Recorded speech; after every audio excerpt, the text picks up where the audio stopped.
안녕하세요. Cheers, 해나입니다. 오늘의 주제는 개발을 좋아하진 않습니다만 개발자입니다. 개발을 좋아하는 개발자, 과연 몇이나 될까?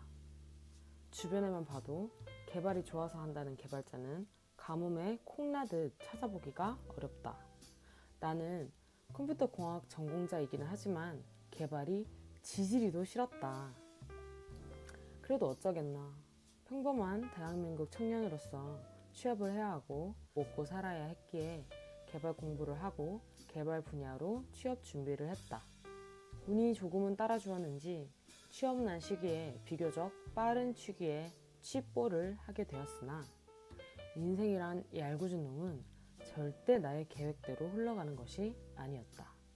실제로 일하게 된 부서는 개발직이 아닌 전기 분야로 발령이 나게 되었고 그 안에서 포지션은 개발 기획 쪽이긴 했지만 내 기대와는 완전히 엇나간 업무로 첫 사회생활을 시작하게 되었다. 겉으로 볼 때 취업을 빨리 한 점, 그리고 공사 계열이어서 업무 환경이 편했던 점 등으로 봤을 때는 좋아 보였을지 모르겠지만 원하던 일을 할 수 없었고 직업적인 만족도가 완전히 제로였던 그 시기는 내 인생에서 가장 자존감이 바닥을 쳤던 그런 시기였다. 내 자리가 아닌 곳에 앉아있는 것만 같은 느낌은 나의 내면을 한없이 정말 한없이 피폐하게 만들었다. 치열한 고민 끝에 퇴사라는 쉽지 않은 결정을 하게 되었고 당시에는 절대 인정하지 않았지만 지금은 인정하는 도피성 워킹 홀리데이를 떠나게 되었다. 이왕 이렇게 된 거 개발 때려치고 내가 좋아하는 것을 찾겠어 라는 명분으로 떠나게 된 워킹 홀리데이. 나의 꿈, 나의 미래, 앞으로의 방향성에 대한 답을 찾아오리라 결심을 하고 호기롭게 떠났지만 막상 가족도 집도 아무 연고도 없는 타국의사의 현실은 그야말로 발가벗겨진 낙동강 오리알 신세였다. 물론 나는 그때의 내 선택과 워킹 홀리데이 경험을 전혀 후회하지 않는다. 그 경험은 내 인생에 너무 소중한 자산이 되었다.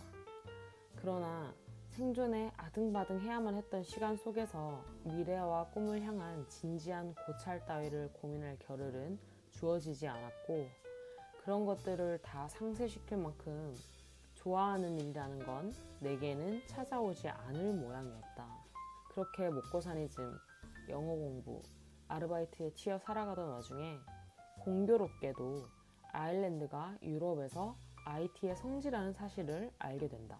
구글이나 페이스북 본사 외 여러 IT 회사들이 아일랜드에 모여 있었고 같이 살던 플랫메이트 친구 중 4명 중 2명이 IT 업계에 종사하고 있었다. 그렇게 본의 아니게 이쪽 이야기를 다시 자연스럽게 많이 접하게 되면서 개발적으로 끝내 일해보지 못했던 것에 대한 마음 한편 숨어있던 미련이라는 놈이 스멀스멀 올라오기 시작했다. 그렇게 1년이라는 시간이 지나고 다시 한국, 다시 개발자가 되기로 결심하다. 어느 정도 나이도 찼고 이전 경력과 연봉을 모두 포기해야 했지만 그럼에도 불구하고 개발자로서 처음으로 다시 시작하기로 결심했다. 좋아하는 건 모르겠고 일단 할 수 있는 걸 해야 했다. 그간의 공백을 채우기 위해 6개월간의 국비지원 IT 교육 과정을 수료하고 일단 현업에서 발로 뛰어 경력을 쌓는 것만을 목표로 다시 취업 전선에 뛰어들었다. 모든 과정이 순조롭지는 못했다. 악덕 기업을 잘못 선택해서 입사와 퇴사를 반복하기도 하고 또래 친구들의 직급이 바뀌는 동안 여전히 신입 딱지를 떼지도 못했지만 지금 약 1년 8개월 차 현직 개발자로 일하고 있는 지금 그때의 내 선택을 후회하지 않는다. 업무 환경이라든지 기업 인지도는 첫 직장에 비하면 현저하게 낮을지 몰라도 나의 개인적인 실력 그리고 스킬업에 있어서 만족도는 월등히 높아지게 되었다. 이런 성취감이 힘든 환경에서도 나를 계속해서 버텨낼 수 있게 하는 원동력이 되어주고 있다. 고백하건대 나는 내가 하는 일, 즉 이 개발이라는 일을 여전히 좋아하지는 않는다. 좋아하지는 않지만 다른 좋아하는 것을 하거나 찾기 위한 아주 좋은 수단이라고 생각한다. 굳이 좋아하는 일을 꼭 업으로 삼아야만 한다는 생각을 바꾸게 되었다. 할 수 있는 일을 하면서 좋아하는 걸 하는 거다. 이 생각이 내 삶의 워크 앤 라이프 밸런스를 지킬 수 있는 기준이다. 지금 나의 최종적이자 장기적인 목표는 경력을 쌓아서 프리랜서 개발자로 일하는 것이다. 어딘가에 소속되지 않고 오롯이 홀로선 개인으로서 스스로 만족스럽게 일하고 그 대가로 나의 자유를 즐기고 싶다.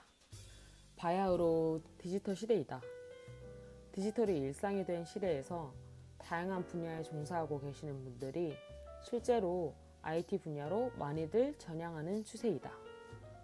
그러기 위해서는 내가 공백기 이후 개발자로서 다시 처음부터 시작했던 그런 경험과 비슷한 과정을 거치는 경우가 많다. 예컨대 복비 지원 교육 수요 또는 이전 경력을 포기하고 신입으로서의 구직 활동 등등.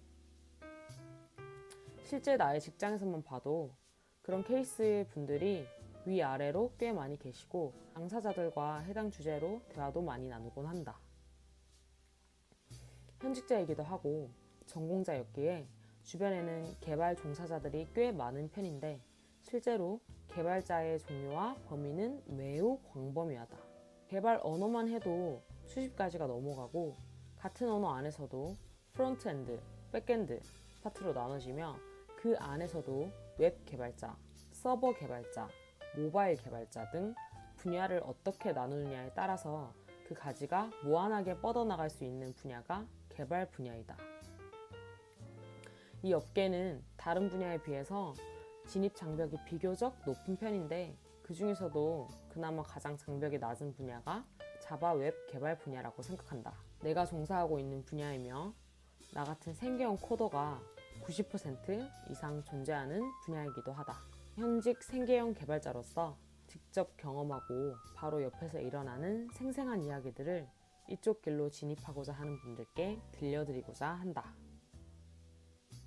오늘은 제가 썼던 글을 낭독하는 방식으로 영상을 한번 찍어봤습니다. 제가 요즘 글을 좀 꾸준히 쓰려고 노력을 하고 있고 생각보다 글을 쓰는데 시간이 많이 들더라고요. 글 쓰는데 시간을 조금 더 쓰고 싶어서 썼던 글을 바탕으로 한번 만들어 보도록 하는 거를 시도해 보려고 합니다. 브런치에 게재하는 글을 위주로 읽어볼 생각인데요. 관심 있으면 제 브런치에도 한번 놀러 오시고 오늘도 봐주셔서 감사합니다. 구독과 좋아요, 댓글은 영상을 제작하는 데에 큰 힘이 됩니다. 좋은 하루 되세요.